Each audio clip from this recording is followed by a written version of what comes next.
Hi, it's Arjun with some initial thoughts on the US election, the bulk of which was mercifully decided on election night itself. We're waiting for, I know, a few House races and maybe a Senate seat or two to still be called. But it was a pretty decisive victory for President Trump and Republicans. And I do want to say to start with, I take a lot of pride with Super-Spiked in trying to present things from an equity research analyst mindset. And I've said that repeatedly, which is it does not matter what I personally think about one side or the other winning or any other issue for that matter. We're simply trying to get the call right. What is going to be the outlook for energy, different sectors and companies and so forth? And that's what you're trained as a lifelong Wall Street analyst. You're trained to put aside your personal views and to really figure out where are things going and so forth. I'm going to do my best to stick with that during this video. I will say, though, when it comes to emotionally charged topics, especially so recently after the event, some amount of wish casting, some amount of personal opinion is going to creep into this. And for that, I'm going to apologize in advance. And again, try my best to stick with that equity analyst type mindset. Now, for Super-Spiked readers, I'm going to guess that many of you, dare I say even a majority, might be quite happy with the results that happened Tuesday night in the US. But I also take a lot of pride in the fact that a very large number of you would have wished for a different outcome. The world is a better place. Super-Spiked is in a better place for all those viewpoints. And I would continue to encourage everyone, whether you agree or disagree with any of these takeaways I'm going to present here, I know I am better off. I know all my colleagues at Veriten are better off for all the constructive engagement. We are trying to do our best job, giving advice to Veriten clients and for myself on the various board and advisory roles I have, and that comes from engaging with a wide spectrum of people with very different viewpoints. So we have 5 initial takeaways from the US election.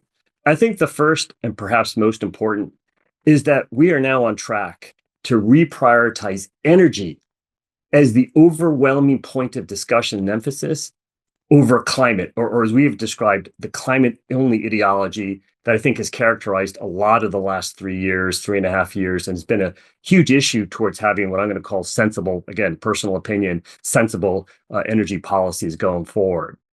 We've described energy as a hierarchy of needs. You first and last and always, and at every point in between, have to solve for energy availability for all. And we've said many times, there's 1 billion of us that are blessed, and there's 7 to 9 billion people in the rest of Earth that are trying to get to our blessed status by using more energy. That is all anyone is ever solving for. You're secondarily hoping that the bulk of the time energy will be affordable and that it will be geopolitically secure. But as we've also said, if the choice is to do without or pay more, you're going to pay more. If the choice is to buy from your worst enemy or do without, you're going to buy from your worst enemy. So even affordability and geopolitical security, secondary objectives to availability and reliability, everyone should have and deserves to have energy 24/7, 365. We should all be, and it should be the dream. It should be the goal. We should all be energy rich, everyone on Earth. It will be through solving that I think someday we will have more energy sources that do not come from oil, gas, and coal. And that is going to be the pathways to decarbonization for those that focus on it. I had, in last week's video prior to the election, talked about this era of, quote, the messy energy transition era coming to a close. I think the fact that President Trump has won simply accelerates the timeframes. But even if Vice President Harris had won, we were already shifting back towards putting energy as our centering point. I think the second point, and this is going to be both wish casting, but I think also the realities, is that a shift back towards markets and innovation driving energy as opposed to mandates and regulation. One of our core perspectives is you can't force your way to a different energy mix. You can't tax and subsidize your way to forcing, as an example, electric vehicles onto a population not ready for it. I think electric vehicles grow, as you all know, but they're going to grow based on their ability to reduce their cost to provide products that consumers want. It's going to be hopefully a shift back to markets and innovation. I'm also going to make a plea that when we discuss energy, we go back to this being our core point of debate. how much markets and innovation should play a role versus mandates and regulation. It is, of course, never going to be absolutely one or the other. It's always going to be a mix. But does that balance skew more towards markets and innovation versus mandates and regulation? And let's let this be the form of debate. This would be a hope, a personal aspiration versus specific energy sources. It is absurd that oil and gas is often associated with Republicans in the US and renewables with Democrats. Let's move away from those type of framings and get back to focusing on the role of markets versus the role of government. There has been perhaps no more important development, certainly in my career and arguably my lifetime, than the miracle that is the US shale industry, both oil and natural gas. It has transformed global energy markets and global economies. US has gone from being a major oil importer, dependent on the Middle East and other volatile producers, to really now being a net exporter of crude oil and, in a major way, LNG and natural gas. And so when Russia cuts off gas to Europe after invading Ukraine, it has been the miracle of shale gas that led to US LNG exports that filled that gap to the benefit of our allies and to the benefit, frankly, of Americans as well, to have had energy delivered to a key ally in Europe. The fact that we can have wars going on in Russia, Ukraine, and Europe, and in the Middle East between Israel and Gaza and Hamas has been and have essentially a very narrow band of oil prices. You would never guess, looking at oil prices and how they've traded, that there are two major wars going on amongst major within oil producing regions. And that is a function, in our view, of the miracle that is shale. Yet we've had a debate in this country from one of the two major political parties, and I apologize that this is going to sound partisan, but how can it be that a candidate has to sit there and declare that they're no longer against fracking, they're going to continue to allow for it? How can it be that there's any doubt about how important shale industry is to the health of the world, to the health of America, to the health of all of our citizens? There has been a discussion, again, this comes from that really the first point of prioritizing climate and energy, where I think there's a recognition from everybody, whether you're left or right, of the importance of shale.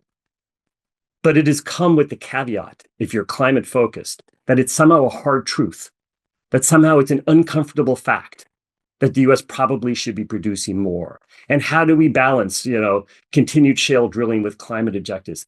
That is what you get when the emphasis is on climate. US oil and US natural gas is roughly, in very round numbers, about 20% of global oil and gas, which itself is a subset when you include coal and nuclear and renewables and so forth. So a subset of global energy productions comes from shale. And the idea, therefore, that we should debate its existence and that it's a hard truth that there may need to be more shale drilling, that mindset should be retired. It is unquestionably good for everybody, including those that care most about the environment and care most about climate, that we have a healthy shale oil and gas industry. And as I've said many times, you can yell at US oil and gas companies all you want. You can hold them to high labor environmental standards. There's absolutely room for improvement. We should be dealing with things like orphan wells, which are a blight on this industry, irrespective of who legally is responsible for it, which tends to be companies that no longer exist. I support reducing, if not eliminating, things around methane, flaring, venting, and so forth. I support those goals. We should hold our companies to high standards. What we shouldn't be doing is undercutting and undermining the notion of a really healthy US, and for that matter, Canadian, and for that matter, or European oil and gas industry. It makes us better. It makes us safer. It makes energy more affordable. How can there be any debate about this? How can you have a candidate that's debating whether they support fracking or not? I do not understand it. You can say, well, Arjun, you're a right-of-center person. That's why you don't understand it. What argument is there to undercut companies in your own country? Hold them to highest standards. Hold them to stricter labor standards. Whatever you want, do that. We hold them to high profitability standards as the Wall Street person. It has been a miracle for the world to have our shale oil and gas industry. And we should be looking to maximize, and I always struggle with maximize versus optimize, but we should be looking to have as much US oil and LNG production as is possible, not just from shale, but from all of our resources, which we'll get to. It is better for the world. It's better for America. It's better for our allies. And it's better for the 7 to 9 billion people on the rest of the earth who would aspire to even a fraction of the very fortunate lives that we all take for granted. By the same token, when we solve for the massive unmet energy needs of the other 7 to 9 billion people, we're going to need a heck of a lot of the new energies. So nothing I ever say or discuss is ever a knock on those opportunities. And if you simply solve for having everyone on Earth being energy rich, the idea that billion-person scale economies are going to want to import the implied amount of crude oil, or for that matter, LNG, is going to be the motivation for new energies. And so I'm going to speak again to those of you that care most about the climate and the environment. This is your pathway towards decarbonization. It is going to be solving for how you make everyone energy rich, and the codes will be cracked. It is false to say that we know today all the technologies that can meet 8 to 10 billion people on Earth with the kind of lifestyles that we all take for granted. That is absolutely false. But it's similarly false to not think anything will not be discovered or developed over the next 25 to 50 years. Look at the growth of LNG trucks in China as an example. That has taken me by surprise. Things can emerge very quickly to take a decent chunk, in this case, out of crude oil and petroleum diesel as one example. Even the growth in electric vehicles in China, due to their desperation to avoid future oil imports, they are transforming their auto fleet. So there can and will be change. It's going to be driven by that first sentence, by solving for energy, not from pretending that everyone on Earth somehow cares about a specific climate objective. And that is not to dismiss the objective. It is to say, how do you solve it? The path you've been on has not been working. Browbeating people into net zero by 2050, calling carbon pollution when energy is used to drive our economic growth. That has not led to diminished emissions, if that's what you care about. It is going to come, in my opinion, we need to rethink all of this through scenarios that solve for how everyone on Earth will be energy rich. And I mentioned this last week. I do think we were on track to close the door on the worst of the, I'm going to call it net zero by 2050 ESG ideology that characterized much of the last 2 years. It all goes back to that first point. When you perceive that you're solving for climate, and when much of climate legislation and policies are deeply unpopular by electorates, you're trying to force that policy through corporations, which were browbeaten into in wide scale adoption of net zero by 2050 objectives that at their core try to solve for CO2 scenarios. Our view remains, you have to solve for how everyone on Earth will be energy rich. When you do that, you will find significant scope and opportunity for non-crude oil, natural gas, and coal-based energy sources that absolutely are going to be discovered, developed, commercialized, and ramped. Okay? It is the worst of this. It was the motivation creating Super-Spiked. It was the motivation for unretiring, the quote, energy transition mindset that within some short period of time, the next 25 years, we'd be going entirely out of oil and gas and coal and only into renewables somehow. Only renewables, really? The worst of that ideology was already on track to go by the wayside, irrespective of whether Harris or Trump won. Trump's election, I think, will simply accelerate that we're going to be moving off of those types of frameworks. And I will say, good riddance. We need new frameworks. We need new ideas. We need to solve for how everyone on Earth is going to be energy rich. And that is going to be our primary motivation. So let me go through some lessons from past elections. I think there are 4 points in this section. First of all, and we talked about this, the initial consensus reaction, and I don't mean for this to be a trading call, but really more of an observation. In both 2016, when Trump won, in 2020, when Biden won, that initial trading reaction did not work out. The idea that in 2016, Trump was going to be bad for, quote, climate and new energies and good for traditional energy is not how it played out. In fact, in the last 4 presidential cycles, the only 4 years where the ICLN, the iShares Clean Energy ETF outperformed was actually in Trump won, ironically enough.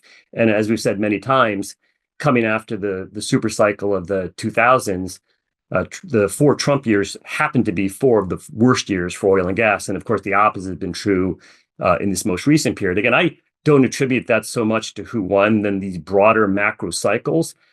And I do think we're early in a new energy upcycle, frankly, for both traditional and new energies. The exact form and nature of it is absolutely going to evolve, and it's going to need to evolve.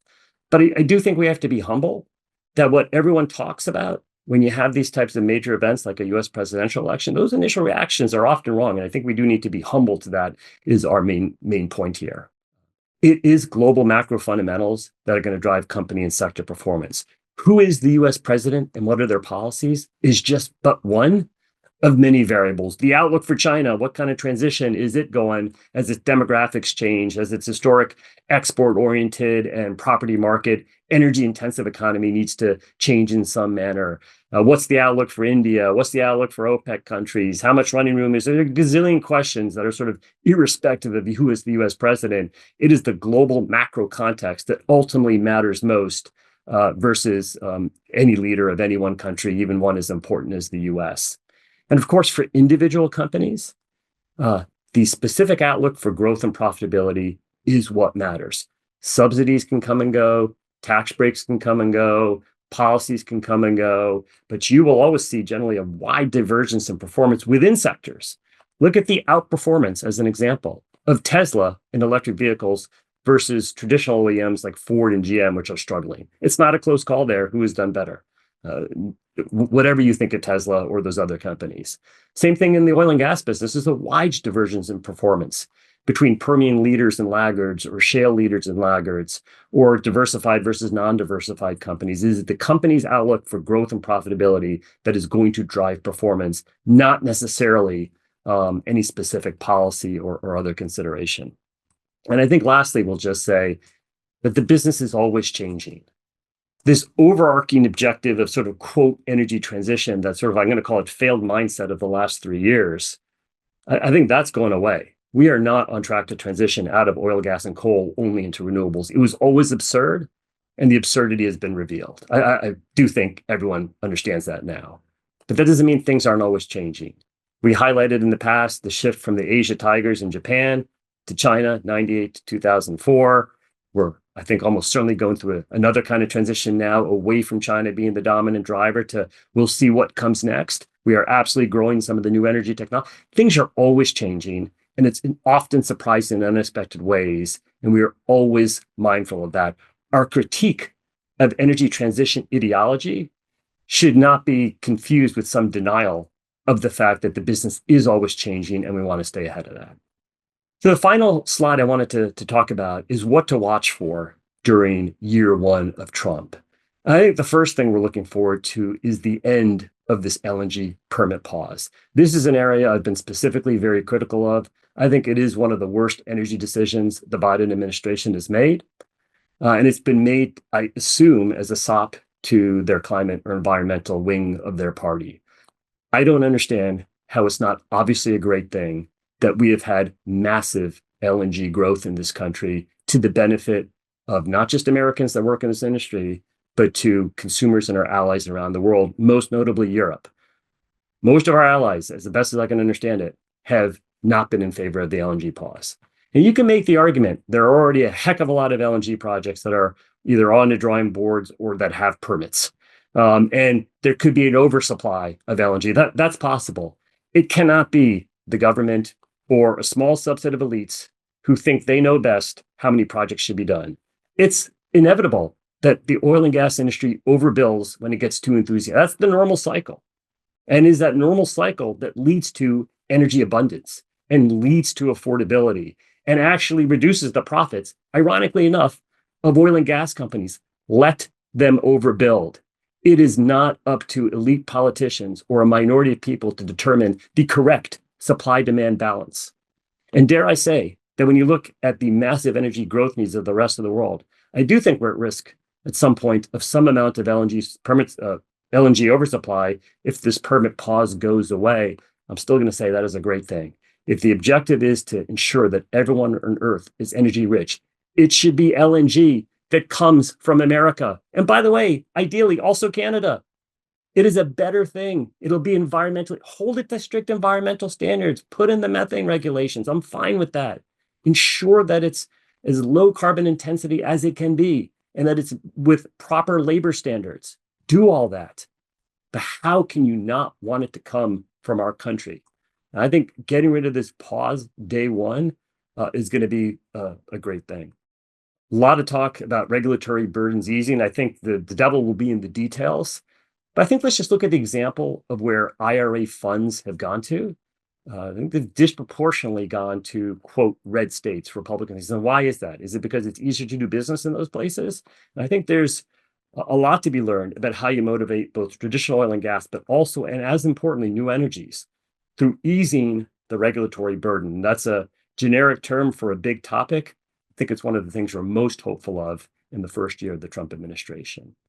I think power markets, where there's broad-based recognition that we have an aging grid, that we have a growing amount of intermittency at the same time we've retired a whole bunch of baseload, and that we have growing AI and hyperscale data center type demand, all those different sources of power generation needs in our country.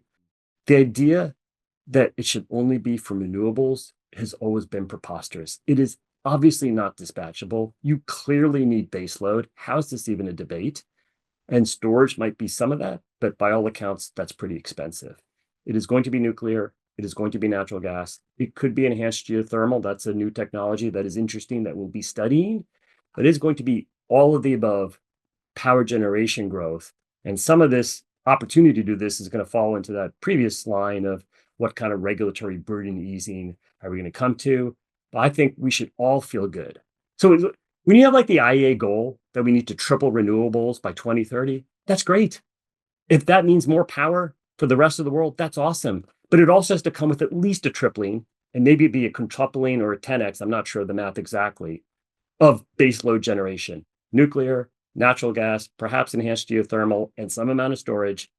You're going to need all of that as you grow renewables. It's probably a bigger topic, but I expect the IRA to be reformed. I actually personally do not expect it to be repealed. We shall see. The good part about the IRA is it's motivating domestic investment in new energy technologies. That is something that I think should be a core objective of either administration.